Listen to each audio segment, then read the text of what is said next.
Hey, this is Kirk. It's Rusty Byrd. It's the Kirk and Byrd Show. We are pleased to finally be going into our final picks of the year. For those of you who've been with us, it's been a 16-week journey. Is that right, guys? That's it. Yeah. 16 weeks because we had a week 0, and now we are at the finals. And this is really a fun time of year. We are going to be making our selections of who we think will win the class 1 through 6 state championship. And all this is going to be tough because all the teams that have made it this far, an argument can be made or a case can be made for anybody winning. So want to welcome my guests. We got Jason Sterling, Mr. Stonebridge and Dinwiddie. We've got Jay Gholson, Route 1, Potomac, Freedom. And we've got Dustin Johnson, Phantom and Norfolk State Spartan. Thank you, Dustin, and trainer extraordinaire. And then we got my dog, Kirk Hilliard, 3-sport athlete at Phoebus and a graduate of Virginia Tech. Woo! Welcome to the show, guys. Thanks. How you doing? Please subscribe to us. Follow us subscribe to us on YouTube. Follow us on Twitter at the Kirk and Byrd. And then for you folks up in Northern Virginia, we're going to give you some Stonebridge people. We're going to give you a lot of information on Maury, Phoebus, and Salem. We're going to give information.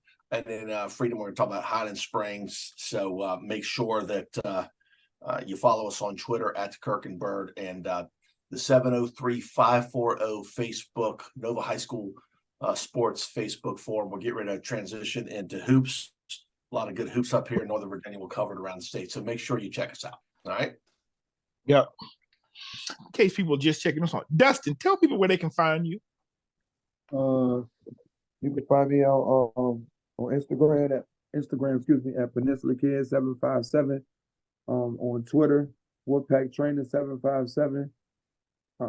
On Twitter, at Peninsula Kids 757. On TikTok, Wolfpack Training 757.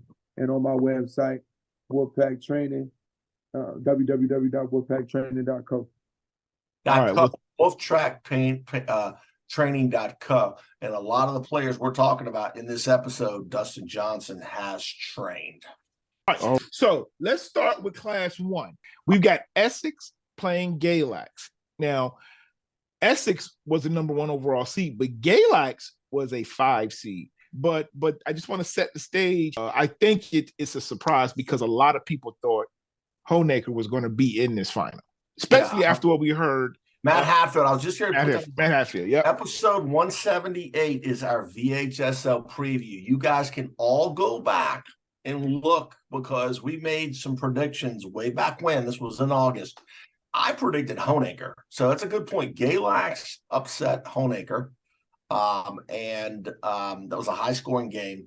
So Essex is the favorite team. But I had picked Honaker to win Class 1. But basically, we all have Essex winning this one. I think Essex will take this one. Galas could be a team, on a mission. But that 178, Rusty, we made a lot of predictions back then, so people should check that out. And then Class 2, we talked about the fact we got Riverheads, a great team that just defeated Pocosin, that's taking on Radford, that just defeated Graham, the G-men. And we talked about this in 178. I like Radford. Rusty, you like Riverheads. Jay, you like Riverheads. And Mr. Sterling, you've got Radford. I would say that, Riverheads, Rusty, we talked about that record run that they've had in 1, and they're moving up to 2.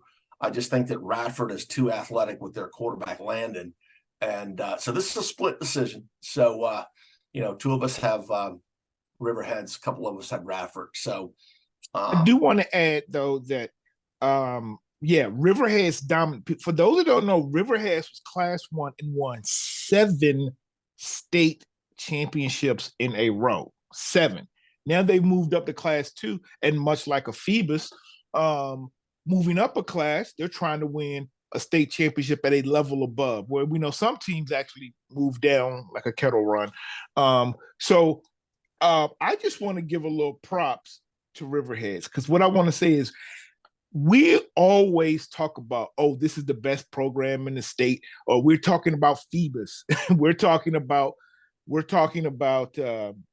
Highland Springs and Freedom, but we got to start giving love to some of these Class 1, Class 2 teams, because if you're getting it done, you're getting it done. You can only play what's on your schedule. And I say that because you can't, a lot of people are like, oh, yeah, but it's Class 2. But yeah, but Phoebus was Class 3, all right, and Class 2 is just one below. And so as these teams go up and down, you know, there's a lot of talent on all of these different levels. And so I just want to give Riverheads, you know, those props, because we sometimes miss out on giving that love. Folks may not know is the enrollment of these schools, Class 1 and Class 2. The pool of young men that they're getting. This is not basketball.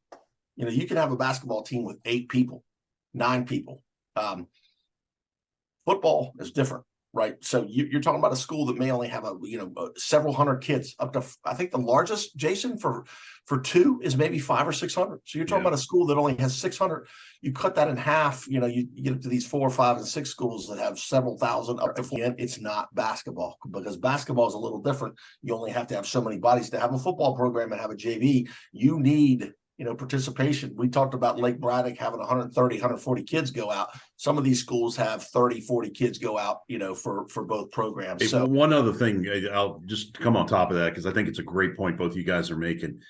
One of the other things you see in these small schools, region Class 1 and Class 2, their coaches, a lot of the coaches are lifers at these schools. Floyd County, way out there, just had their head coach retire this year, 43 years at the whistle. 43 years, you know, and they just, he was the school, he was the coach. So it's great to see. I think, you know, you get there, you live in that community and you raise your family there, and it's really, really neat to see.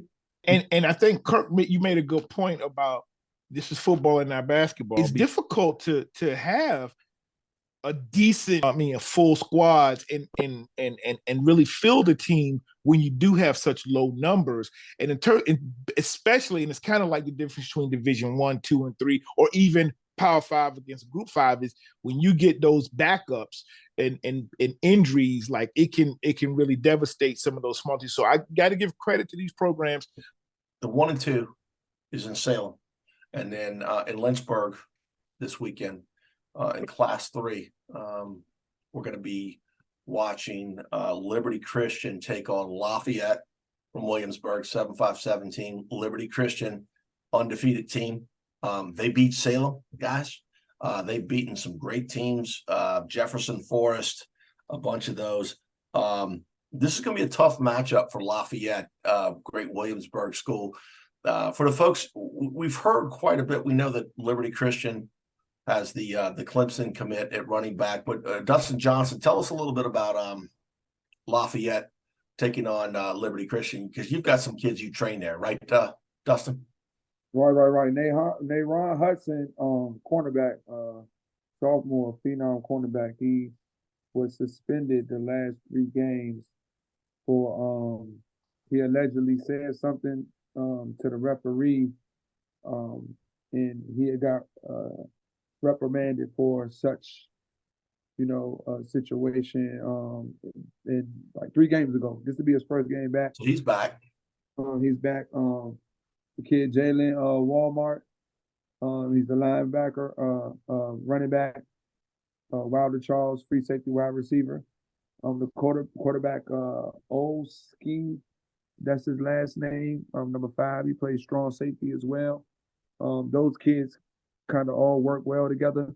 They run kind of like a Tebow, Florida type offense.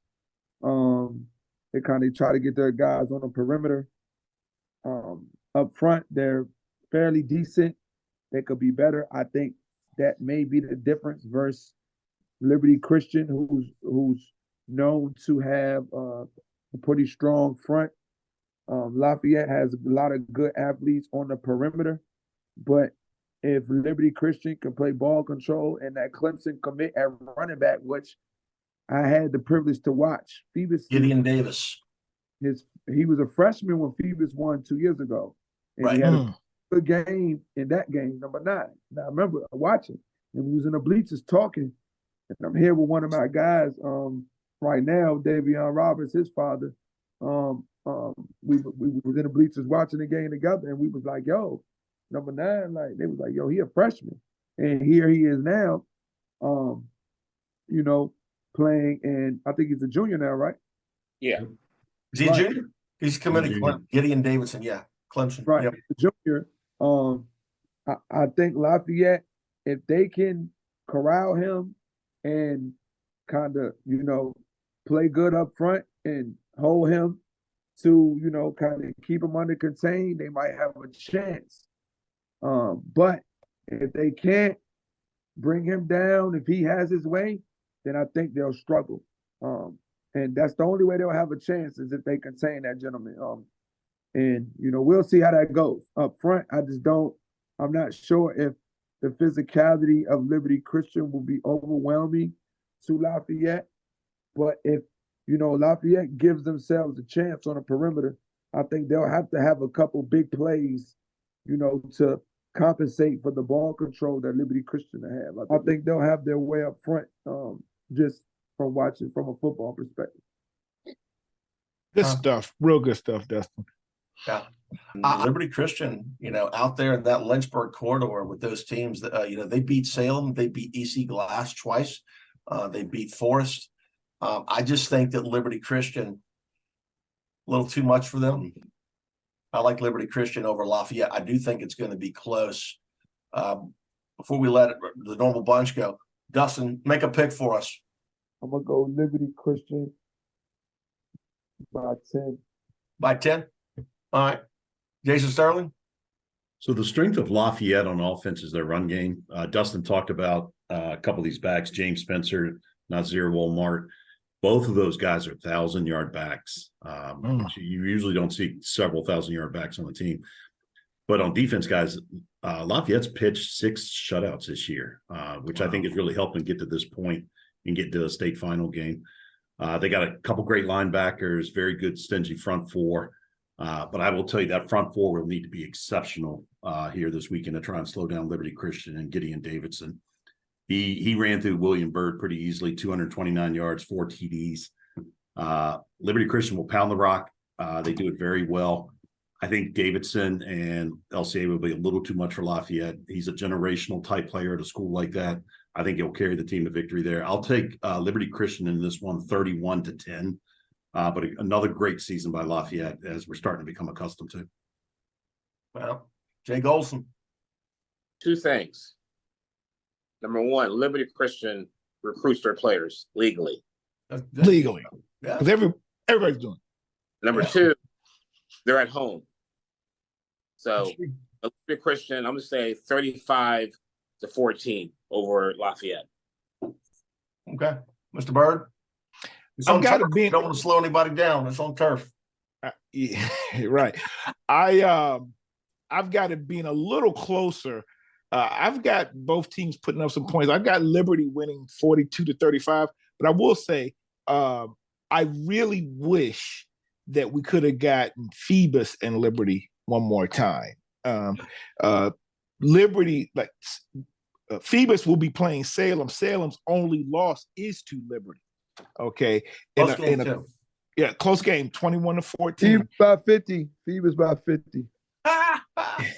Over Liberty Christian, if they play? Liberty Christian, we heard this years ago. Listen, man, but hold on, didn't y'all win like at the end? Yeah, that was 2 years ago. That was a close game. We're going to talk about Phoebus. Hold on, we're going to talk about Phoebus. But no, Liberty Christian is a very good football team, and Phoebus pulled away at the end. I know there was a lot of talk that Phoebus should have beaten them by a wider margin. I think Jordan Bass picked one off, didn't he? That's what I was saying. Jordan got an interception at the end. Jalen Mayo picked one off. Donald Gatlin picked one off.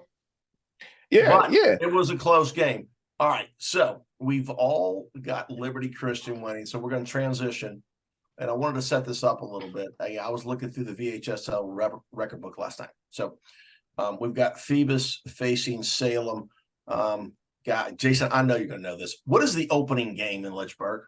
What's the first game? The higher class would play. So it Okay, would so it's be Phoebus. it would be this one. Okay, yeah. so Phoebus can play the early game. I believe it's at 11:30. So Phoebus is going to be taking Oh, Salem. and I saw this on Facebook. Somebody made a great point. You can watch Phoebus play at 11:30, and Lynchburg and Charlottesville are not that far. You can definitely make it to Charlottesville if For you want to Stonebridge. watch. Yes, Stonebridge, Maury. yeah. Great point. Stonebridge Maury. Pop over to 2757 Charlottesville. programs. Yeah. You can Yep. watch both if you so choose. Just Yep. pop up 29. Yeah. So Yeah. the point I was going to make is between 1975 and 1998, Hampton won 11 titles in, I believe, 24 years. Phoebus from 2001 to 2023 has the opportunity to win 10. So that's 10 in 22 years. And if they win next year, would be 11 in 23 years. Jason, I think you pointed it out. The last time they played was 1979. Yep. And, Salem's got a great team. We just saw Peyton Lewis run it up. Phoebus is going to be keyed on him.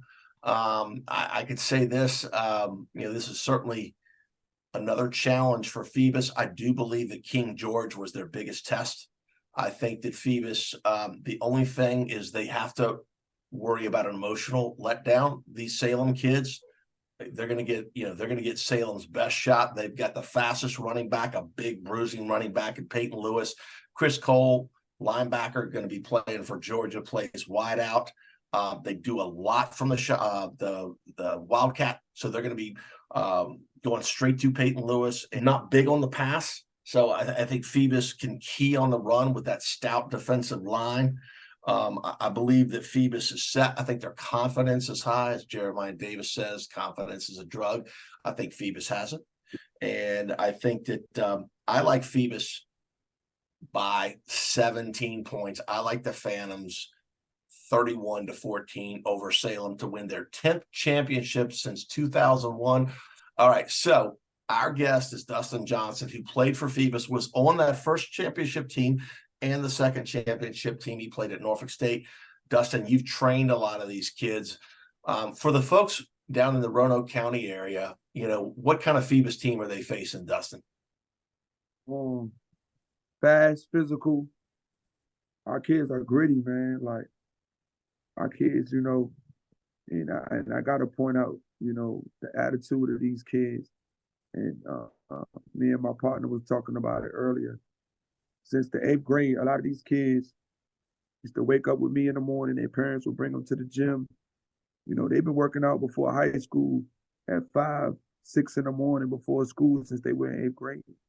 So the pedigree, this is their way out the neighborhood. This is their way out the 757. People, when the food drop on the floor, you got a 5-second rule before you can eat it. Our boys got a 5-minute rule.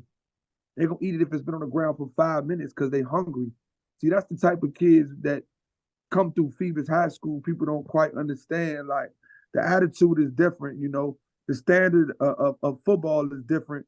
Everybody wants to make that play. Nobody's waiting on nobody else to make that play. And their head coach, is the epitome of that. He came through that. He was that. So, it's just different, man. And I like the running back from Salem. Great athlete. Shouts out to him. I wish him well moving forward. But if y'all think he's going to send that Wildcat and have any type of success running up against this fast defense, it's one of the best defenses in the state, if not the best. And the game is predicated around speed nowadays. I think he's not going to be able to do what he wants to do. He'll be uncomfortable. Y'all think King George presented a different type of challenge because, you create mismatches when you're on the perimeter, but in the box, it's easy to corral a guy in the box. X's and O's, that's the easier game plan. I think that works in Phoebus' favor, especially if you're trying to get to the outside with these defensive ends. You got an ODU commit, Trayshawn Stevenson. You got a Maryland 4-star commit in Trey Reddick. I just don't see him getting off. And the middle linebackers from Phoebus are so underrated. And, Caleb Tillery and Brennan, You know, they just, you watch the film. You know, if you watching film, I watch a lot of film. We watch film around here. You know, we sit back and we already watch Salem. I like what they're doing, but Liberty Christian had their way with them. I think Phoebus would beat Liberty Christian. I don't think the matchup favors Salem, you know, in this Phoebus game. And then, you know, Phoebus is rolling on offense on a whole different level. Their freshman quarterback is looking to be the right situation for their offense. He can run, he could pass, you know, he's just presenting a different type of element to their offense, and they're more efficient. If you watch the Phoebus games, this is the first time in the last 2-3 games they put drives together, not necessarily big plays. You know, shots out to Davion Roberts. I think, you know, we talking about the Salem running back. Phoebus running back is super underrated. He's short, 5'4", 5'5", hard to bring down. You know, might have the most yards after contact with any running back in the state. We don't talk about him enough. He's actually threw Phoebus on his back offensively throughout the season, him and Keontae Gray on the perimeter. So, you know, I mean, I know we have Salem, you know, Salem kid, great running back, but I think that Phoebus getting the ball, I got Phoebus by 20 plus. Another thing I wanted to point out is that Phoebus is going to have a distinct size advantage. I mean, they have a size advantage on almost everybody. So, Jason Sterling, how do you see this going? So what Dustin's saying is exactly right. The key to this game, and I think we all recognize it, can that Black Ops defense of Phoebus find a way to slow down Peyton Lewis? I mean, he's an all-world speedster, got the, you know, heading to Tennessee. In case you're wondering how good he is, here's a stat line from the Tuskegee game this past Saturday. 30 carries for 373, 4 scores, and on defense, 7 tackles, a sack, a pick, and a forced fumble. Yep. In the same game. That may be one of the best individual performances in a state playoff game we've ever seen, guys. Now, if anybody can find a way to reduce this guy's impact, it's Phoebus. You never come out of a game against Phoebus feeling like you played well. The team makes you miserable for 3 hours when you're on the other side of the ball. Anthony Reddick, Tayshaun Stevenson, Dustin talked about those guys. I mean, if I were to play those guys, I'd look for another sport to play, like badminton or golf or something like that, man. They just make you miserable the whole game. I think the line of scrimmage play in this favors Phoebus. So Salem's a good team, guys. Don Holter, he's done a great job at these. They won't be intimidated. I think they'll keep the game close for a while, but I like Phoebus bringing home number 10. They're going to have to get an 11th finger at some point, and I think it might be pretty soon. They're going to bring home number 10 here, 27-14, Phoebus. Jay Gholson. That was my same score, close. I have Phoebus 28-14. Yeah. I got a feeling that before I let you go, Rusty, I was just going to say that I think Phoebus going to see it up the middle a lot more, because they're not going to be able to run around those edges like they were with Tuscarora with those 2 ends. I think Marcus Hobson is going to see a lot of action. That core and those linebackers are going to see a lot. Rusty, how do you see this going? I talked about King George. I talked about their passing and their receivers. What Salem does is run the ball, but unfortunately, that they're running into Phoebus's strength. Yep. You know, like, I didn't know what the defensive backs could do for Phoebus, but I also didn't really account for the fact that their defensive line is not just great at stopping the run, but they apply a lot of pressure. These teams do mirror each other, okay, in terms of running the ball, having great defenders. They've got, you know, 4-star guys going to SEC schools on their defense. I right now would give Phoebus. I think right now I would say Phoebus would win 28-27. But let me say this: that kicker for Salem is an all-state great kicker. And I even saw him kicking a field goal against Tuscarora. So if it's very close, and I'm saying 28-27, but if Salem can get that ball, if they get it last and they can get in position, they could have an opportunity to win this one. So I would say that those are some of the things I'm looking at. But this is not going to be easy. You know, Phoebus is a good team, but Phoebus also didn't blow out Warwick. You know, Phoebus is they're still human. I hope they're I like Dustin's body language. So if now we you know, they didn't blow out Warwick, who did get blown out by Maury. So you know, Phoebus is human. And one last factor, hold on, Dustin. If I'm not mistaken, Phoebus has played all of their games on grass. Now, Phoebus has speed too, but if they played in Darling and Todd, every game was on grass. The only game is I don't know if Oscar Smith has a turf or grass field. Yeah, grass. They have grass, and that's what I thought. I looked it up. But this game is on a turf. Now, everybody gets faster, right? And so, but who does that benefit in this matchup? I know Phoebus has some guys with wheels too, but again, we're talking about some things that you got to take into consideration that may have been an advantage for Phoebus during the regular season and playoff to this point. So it's something to think of when you've got the fastest athlete in the state running the ball, and we're saying, oh, we're going to keep him from getting outside.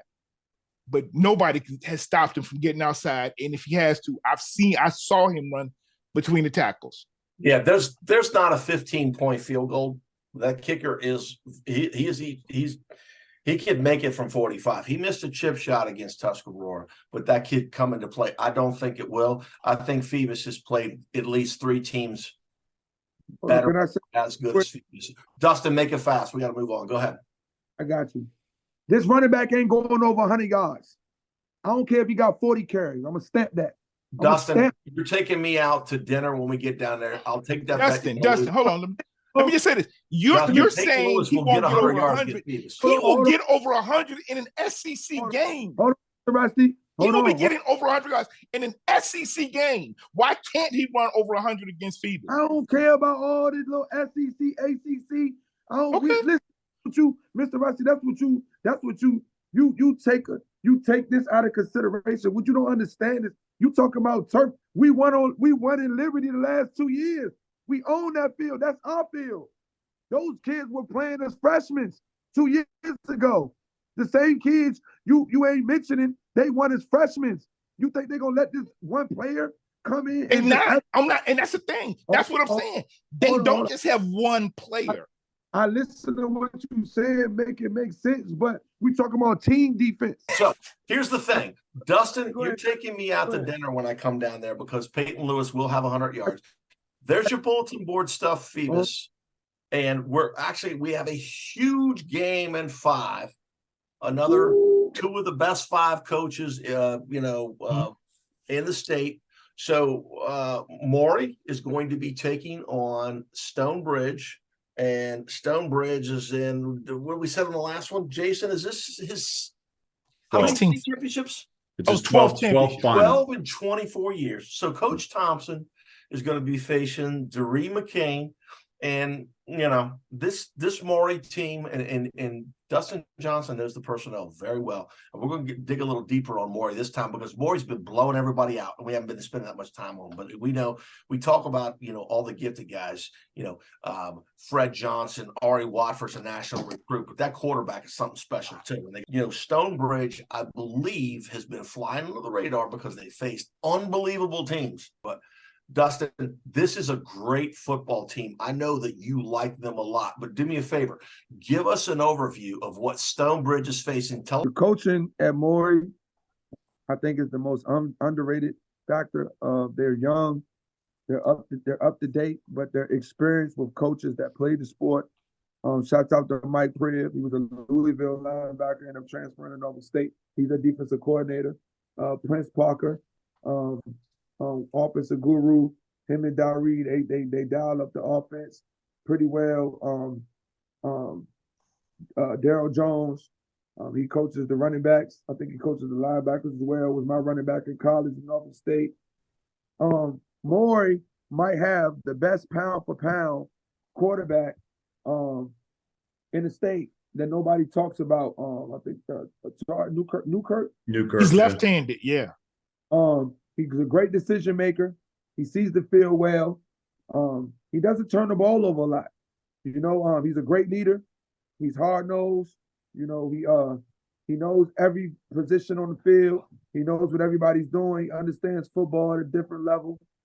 He's battle tested. The most important part, I think, coming into this game, facing all the good teams that he's played, he had his way with Highland Springs. I mean, they could have easily blew out Highland Springs. I was at the game. They had a 14-zip. They was about to drive down. One of their receivers dropped the ball on third down. It was a month. A couple things with Highland Springs way, which kept it close. They end up pulling it out. They end up blowing them out at the end, but they handled Highland Springs and this is early in the season. I get it, and they've gotten better since then. LeBron, one of their wide receivers, super fast, extremely fast kid. Of course, Ari Wofford. I just don't think it's no team that is built for this Maury situation at this moment. That's why I alluded to that. The first thing I alluded to was coaching, because they adjust to your adjustments.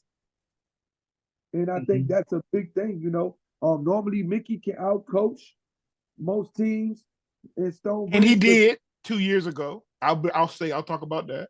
Right. No, he did. Absolutely. I mean, it was a Hail Mary. They went off a Hail Mary. It could have went either way. So that wasn't necessarily that just was a great game. Okay, we'll talk about it. But yeah. Dustin. No. They were outcoached. Sorry. They were outcoached. They weren't even in the prevent defense. Stonebridge outcoached. Sorry. That's fine. I'm telling you, and get this on record, it ain't even going to be close to be outcoached this game. Okay. I push up straight on air. It ain't even going to be close. And there's no shot to Stonebridge. I like what they do. Right. They have a good team. They played some tough competition as well. Not taking that away from them. But they ain't seen nothing like more. Yes, they have. Yes, they have. Go ahead. Yes, they have. They have definitely seen something like Maury this year. Good counsel. Come on, man. Play some nationally ranked teams up here. Good counsel. Yeah. You're not good counsel. That's cool. But so what's your final prediction? They're like one of the best in the Catholic League. So I got Maury 40-10. Okay. 40-10. Cool. Well, Jason, what I want you to do is talk a little in depth for everybody in Norfolk and Southside and 757, and we can team up on this. Jason knows a lot more. This is a very strong Stonebridge team. It's got a lot of weapons. They run that single wing offense. Jason, what is the Maury Commodores going to be facing on Saturday in Charlottesville? Yeah, listen, they're going to be facing, I think, a team that's improved a lot as the season's gone on. They certainly took their lumps early against, we've all talked about it, a very tough, series of games there early, 3 out-of-state opponents, right? Guys, I think when the season kicked off, similar to what we're going to talk about a little bit with Freedom and Highland Springs, I think every football fan in Class 5 was hoping for maybe a Maury-Stonebridge rematch. Frankly, I didn't think we'd get there through the way Stonebridge started, but here we are. So it's great to see this game materialize. I think their biggest improvement, honestly, has been on defense. They've switched a few things around. Yep. They're absolutely phenomenal right now at stopping the run. The biggest improvement, I think, they've shifted some guys that were in the linebacker spot up closer to the line of scrimmage that are really, really sort of crashing the edges here a little bit. And that is really helping them out a lot. They completely shut down the run game of Matoka and made them one-dimensional. I think their defense will be tested, obviously, in this game, probably as much as it was since the Good Counsel game. I don't think they've seen an offense anything like what they're going to see against Maury since Good Counsel. Yeah. Maury, the thing about Maury this year, guys, they run that high octane, high tempo. It's a little more tempo than what they've had in years past. And when you try and devise a game plan against Maury, you can't just shut one guy down. They've got all 6 guys at the skill positions, whoever they put on offense, all 6 of them, quarterback, running back, series of running backs, receivers, if they go wide, can all take it to the house at any time. Stonebridge will be able to do some things, I think, that maybe will frustrate Maury along the way. My fear is this for Stonebridge in this game. If Maury gets up, say, by 3 scores, can Stonebridge try and claw back without getting out of their comfort zone? That's my fear. Yep. And here's why, because the Bulldogs are a very methodical offense, and playing from behind is not their strength. They like to get up, and not sometimes big, but 7, 14, 20 points, and then they sort of just grind you to death. And if they get behind, they're going to have to sort of abandon some of their methodicalness with the single wing and maybe put it in the air a little more than what you would normally see. I think if any team's capable of playing a spoiler in this role this weekend, it's probably Stonebridge because of their experience, because of their coaching. Guys, I'll be pulling hard for my Bulldogs, but Maury is unique this year. I recognize it. I think everybody recognizes it. I've got Maury 35-14 in this game. Mr. Gholson. Yeah, this one here, I like Mickey Thompson, but this is business. So I'm going to say Maury 33, Stonebridge 19. Okay. Rusty Byrd. So we did talk about this. We talked about it before the season. I mean, with Mickey, and then during the season, during that 0-4 start. But we said if they can learn from those losses, if they can grow, if they can find things doing that will allow them to make adjustments. Because sometimes you can't make adjustments when you're beating people by 40, all right? Because everybody looks good. But when you can identify, make some changes, learn from those things, they have an excellent coaching staff. Clearly, Mickey has the experience. Look, they played Martinsburg and they played QO. Quince Orchard, only a 7-point loss, and they lost to Good Counsel, who's the number 1 team in the DC metro area and ranked in the nation. Okay, it's one of the top teams in the country. Now, they can learn some things from those games. But I said this back during week 2, week 3, week 4. In fact, I think around week 6, when they were, 2-6, I was talking to Eric Gibson. He was the quarterback of the Maury team in 2019. He's very good friends with my niece who graduated from Maury and is at ODU. And Eric is actually mentoring my nephew, Blake, who will be at Maury next year playing football. But Eric and I talked about it, and we had a little debate, but I said, look, the one team, and at this point, again, Stonebridge is 2-4. I said the one team I think that can pose a threat to Maury is Stonebridge.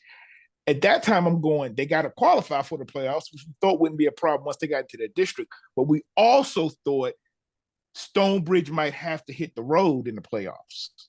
And that didn't happen because Fleming upset Patrick Henry, and then there were some other things. Matoka, had to come up here. So Stonebridge got to stay at home. They got to learn some things. Mickey can coach, okay?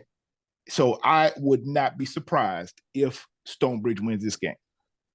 All right. I will wrap up. I've been, for the last couple of days, thinking about this, going back and forth. First and foremost, for everybody in the 757, Norfolk, Richmond, or whatever, there is a gravitas and a confidence that Stonebridge has that comes with that program. It comes with the tradition. They've always won. They've had great players. They've got great coaching staff. They have great athletes. This is not Hickory from Hoosiers going up against South Bend. This is a hell of a football team. They've got a tradition. They've got some dogs. Naeem Gladding transferred from Christ the King. Dustin, watch him. He's a player. I think there's this like mystique that Stonebridge comes, like Hickory in the movie Hoosiers, which, dating us 36 years ago. Now, this is a great football team. And I wanted to do a Rusty Byrd and say all week, Stonebridge is going to win. I think there is a great chance that next Saturday night, driving back up here from UVA, that Stonebridge can win this game. And I think that Maury is just too good. I think Maury's going to win a very close game. But I think that Stonebridge's improvement on defense has been phenomenal. Their corners, Sean Robertson leading the way, excellent. Miles Turpin is an incredible athlete. They better keep their eyes on him at Maury. He's probably going to touch the ball more than normal. That single wing, Mickey's a great adjustment coach. We talked to Highland Springs athletic director Harry Lee Daniel last year.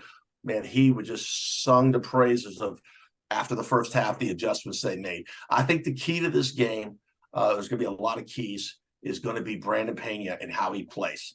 Throws a great deep ball. There's a lot of deliberate rollouts. And is he going to be able to do that run pass option? I think he's going to have to excel. I think he's going to have to make some intermediate checkoff throws. He's going to have his best game of the year. Troy Marquez and Tyson Miller have got to, they've got to play lights out. I do like Maury. I think the world of Coach McCain, and whatever happened at the end of that game 2 years ago, guys, things happen, right? Things get competitive. These are two great coaches. We've had Coach McCain on the show. He played for Coach Cotton. He started at Hampton University. I really would like to say I think Stonebridge is going to pull it out. I like Maury in a close one. I like Maury winning by less than 6 points, but don't be surprised. So let me give a nugget.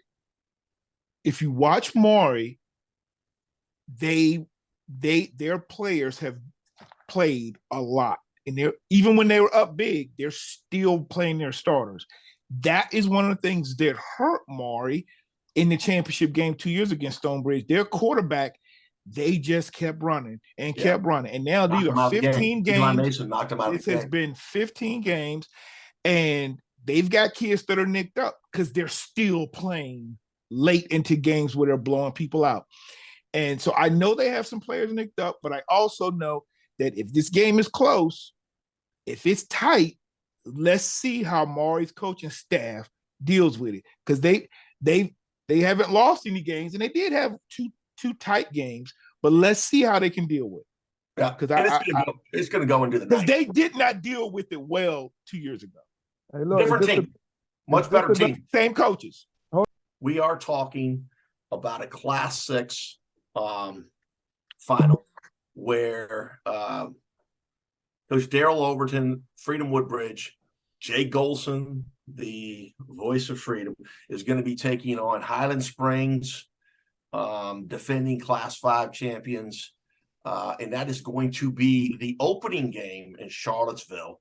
Both teams just came off of impressive victories against good teams. This is a classic battle. Jay, I want to get your take. You've watched Freedom all year. This is a dynamic team. I don't know if you guys saw Juju Preston just verbally committed to Clemson. My goodness, the players that they have here. But Jay, talk to us about Freedom, going after their second straight championship. And let me say this. Freedom has, this is for the first time, I think, in Virginia, they have 5 Power 5 skilled players. Right. And Juju Preston, Aaron Duncan, E.J. Reed, Cam Courtney, and Jeff Overton. Even if Maury played Freedom, they would lose by 50 points because of that offense. Yeah. Highland Springs. No. Hold on. We're going to talk about Freedom and Highland Springs. I disagree with you on that. We'll come back to that. But keep talking about Freedom. Well, like I said, their offense has 55 points, 50 points, 64 points. Right. I mean, this is unheard of. This is unheard of. This is unheard of. Nobody can stop Freedom's offense. Nobody, including Highland Springs. So I think now Springs also might lose a player because of suspension of last game against Lake Braddock. That's what I'm hearing. You know who that is? Huh? Yeah, number 2. Okay. Wide receiver. So he might be out this game unless they appeal it. So I'm going to say Freedom 54, Highland Springs 28. Okay. All right. Mr. Sterling. So you got the reigning Class 6 and the reigning Class 5 champion finally getting a chance to square off, right? We can talk about it forever. I think with the exception of DeMatha and Varina, Freedom's pulled away from everybody they've played over the last 2 years, guys. most of those games, to Jay's point, have been running clocks. Probably only 4 games maybe didn't have a running clock total in 2 years. They've got a record-setting quarterback and, frankly, a record-setting team. We've talked for a couple of years that their talent level on offense is sort of unmatched here, but their defense, I think, is what really sets the tone of these games, Jay.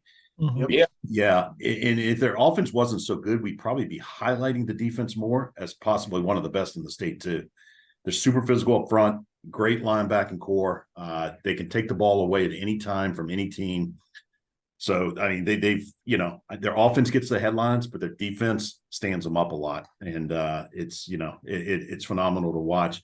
When I look at Highland Springs, though, I see a well-rounded team, all 3 phases. Yep. Lauren Johnson goes so deep into his bench, and he will do it early. So many guys see the field, and those guys that see the field are impact players. They had 8 different ball carriers carry the football against Lake Braddock. 8. And it's not like guys 6, 7, and 8 were just, guys from the end of the bench. These were solid players that came in, and he's just rotating them in and out to keep guys fresh. And I think he's doing that because he knows he's going to need to have fresh legs in the second half against Freedom to try and hang in there in this game. My question is this: can Highland Springs find enough offense to keep this game in a spot where maybe a key turnover, a big penalty, roughing the punter, something like that, could impact the game? I'll leave you with this. I don't think I've ever gone against a Lauren Johnson team when I've been picking. I think they'll give Freedom everything they've got, guys. I expect a real good showing from Highland Springs. I am taking Freedom in this game because I got to give you a score. Give me Freedom 28, Highland Springs 21. Ooh, that's a low score for Freedom. Ooh. I know, Jay. I know. And it's just because it's, to me, again, it's the coaching, right? It's Lauren Johnson and what he's been able to put together. Daryl Overton's just as good of a coach, man. I mean, I'm not going to sit here and compare the two because I think they're literally, you can interchange them and they would go build a team real quickly. So, Dustin, you got a pick for us? Freedom Woodbridge, Highland Springs. I like Highland Springs. They're hard nosed. They play hard. They're kind of inconsistent on offense, which I think will hurt them versus Freedom. And I mean, that was a game I've seen early in the spring. I mean, early in the fall. So I can't hold that against them. I don't know if they got enough for Freedom. I like what Freedom does. I think Highland Springs has the speed to keep up. I think Freedom has a lot of skilled guys, and they're good up front. I know Freedom is the favorite. You know what? I'm gonna go with Highland Springs 35-31. All right, Springs. Upset. That's my upset. Hey, It's an upset. It's a good some pick. people wouldn't say it would be an upset. It's a good pick. I like it. All right, Mr. Byrd. 2 great teams. I'm glad they're going to finally get to meet up. But I've watched Freedom all year. I've watched a little bit of Highland Springs over the last 2 years. Clearly they have a great quarterback, but they have not had the same explosiveness like they've had in prior years. The receiving core isn't quite as talented, and now if you're talking about another receiver not being available, they've got that's really going to hurt. They're playing on a neutral site. I think both teams clearly are loaded with a lot of talent. I think Highland Springs just has a difficult time keeping pace with what Freedom does.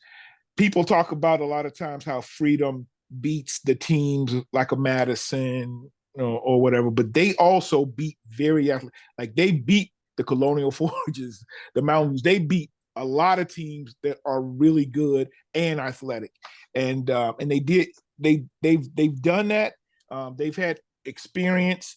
I really like Freedom to win 42-14. I think this game, I hope I'm wrong, but I don't think it's going to be what we kind of hoped it would be. We'll see. Okay. Well, I'll close it out. 2 great teams. I think Coach Overton is one of the best coaches, and I think the fact that he has so much talent may overshadow how good of a coach that he is and the mentality that they have there. I think Highland Springs is starting to click a little bit. They had some injuries, so they've got Noah Jenkins is getting healthy. Christian Martin looked good. I think this is going to stop the blowout string. I think that Freedom has faced an East Richmond team and Verina. Even though the score was close, I hear that game actually was not that close. I saw them play DeMatha, matched up against a big, athletic, lot of Power 5 guys. I just think that this is going to be too much freedom. I think that the line of scrimmage is going to be key. So I like Freedom between a 14 and 17 point. I don't see Freedom rolling into the mid to late 40s, maybe a 42-24, 42-28. I like that with Coach Overton.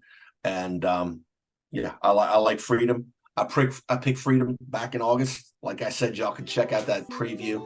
I picked Maury back in August. I picked Phoebus back in August. So it's going to be fun, guys. Dustin, before we let people go, what's your is it wolfpacktraining.co? Wolfpacktraining.co. Okay. And everybody, please follow us or subscribe to us on YouTube. We got a lot of people watching the show. We actually had some people asking about this episode coming out. It's going to be interesting. I would say this. All of us had some upset picks. Be interesting to see if anything happens, but should be a great weekend of football. Rusty, we'll go around the horn before we take us out. I wish they staggered our championship games, like maybe on Friday, Saturday, Sunday, so people could enjoy all of it. This is just, or even just got us, the times or something. But I'm really looking forward to it. I will be at UVA to watch the 5 and 6, but I will be tuning in to the other games as well. I think as much as we can say there are, teams that should win, I think there definitely can and will be some upsets, but even how do you even call it upset if you made it this far? So I'm just looking forward to it. Best of luck to the 12 teams out there. All right, Rusty? All right. Yeah. So look, thanks again, Dustin. Thanks, Jay, Jason, and my man, Kirk here. This has been the Kirk and Byrd Show as we preview classes 1 through 6, and we gave our predictions, gave you a little insight too. If you are at Virginia on Saturday, please come up and say hello to Kirk and I or Jason and Jay. All right. This has been the Kirk and Byrd Show. We are out.